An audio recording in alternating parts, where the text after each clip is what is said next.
Баршаңызға қайырлы күн. Бүгін өте ерекше десерт эскимо чизкейк даярлаймыз. Ол үшін бізге 60 грамм 33% сливки, 40 грамм қант, 6 грамм листовой желатин, менде халал желатин, 150 грамм сливочный сыр қажет. Творожный сыр болса да болады. Конфитюр үшін килограмм малина, жарты шай қасық кукурузный крахмал және жарты шай қасық қант қажет. Алдымен конфитюр даярлап аламыз. Ол үшін малинаны, крахмалды және қантты араластырып, оны блендермен жақсылап езіп аламыз. Езілген пюрені газға қойып, қойланғанша араластырып отырамыз. Конфитюр 1-2 минутта қойланады, оны аздап суытып аламыз. Суығаннан соң кондитерлік мешокқа салып, чизкейгімізді даярлағанға дейін холодильникке қоя тұрамыз. Листовой халал желатинді көп мөлшердегі суға салып қоямыз. Қант пен сливкиді бір ыдысқа салып, араластырып, газға қоямыз. Сливкиді қайнатпаймыз, жай ғана араластырып отырып, ысытып, яғни қанттың барлығы еріп кету керек.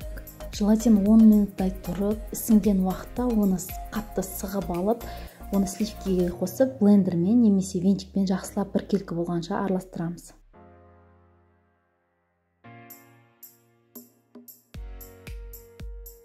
Сливочный сырды немесе творожный сырды жақсылап миксермен араластырып аламыз. Ол жұмсарып, біркелкі массаға айналу қажет. Содан соң сливкиімізді бірнеше бөлікке бөліп отырып саламыз. Яғни бірінші бөлігін құямыз, содан соң миксермен жақсылап араластырамыз.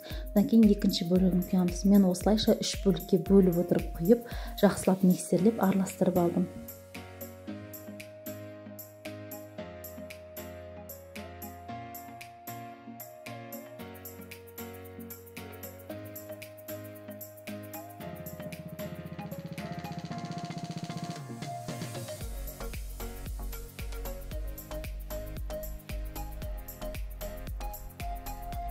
Сыр мен сливки араласқан уақытта біркелкі массаға айналады. Осы массаны кондитерлік мешокқа салып аламыз. Содан соң балмұздақ формасына, яғни эскимоның формасына құйып шығамыз.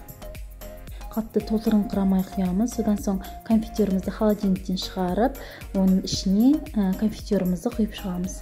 Содан соң морозилькеге толық қатқанға дейін 3 сағат көлеміне салып қоямыз. Эскимо сыртын шоколадпен қаптаймыз. Ол үшін бізге 200 грамм шоколад. Менде кондитерлік Калибо шоколады. Калибо шоколады мен кондитерлік өнімдеріңіз өте дәмді шығады. 40 грамм өсімдік майы және сублимированная ягода қажет. Шоколадты на водяной бане ертіп аламыз, яғни бір ыдысқа су құйып, оның үстіне тағы ыдыс қойып, үстіне шоколадты қойып, араластырып отырып ертеміз. Бірақ астындағы суға үстіндегі ыдыс тимеуі тиіс. Ерген шоколадымызды стаканға құйып аламыз. Шоколадқа өсімдік майын қосып, және қалауыңызша кішкене красный краситель қосып, оны блендермен жақсылап біркелкі болғанша араластырамыз.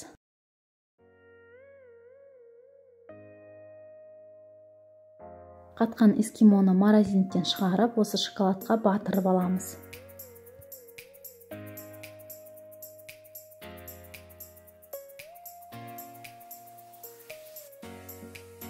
Пергамент қағазын немесе тефлоновый ковриктің үстіне барлығын орналастырамыз. Эскимоның бетінде конденсат пайда болмас үшін оны бірден холодильникке салып қоямыз. Яғни 3 сағаттай морозилікте қатырылған эскимоны біз холодильникте ертеміз. Ерту уақыты 2-3 сағатта алады. Егер бірден комната температурасында ертетін болсаңыз, эскимоның бетінде конденсат пайда болады. Эскимоны видеода көрсетілгенге етіп жолақтар жасап, бетіне сублимированная ягоды немесе орехтер сеуіп, әсемдеп сәндеп қойсаңыздар болады. Эскимоны мерекелерге сыйға тарту етсеңіз, керемет сыйлық. Міндетті түрде жасап, жақындарыңызды қуантыңыздар. Назарларыңызға рахмет.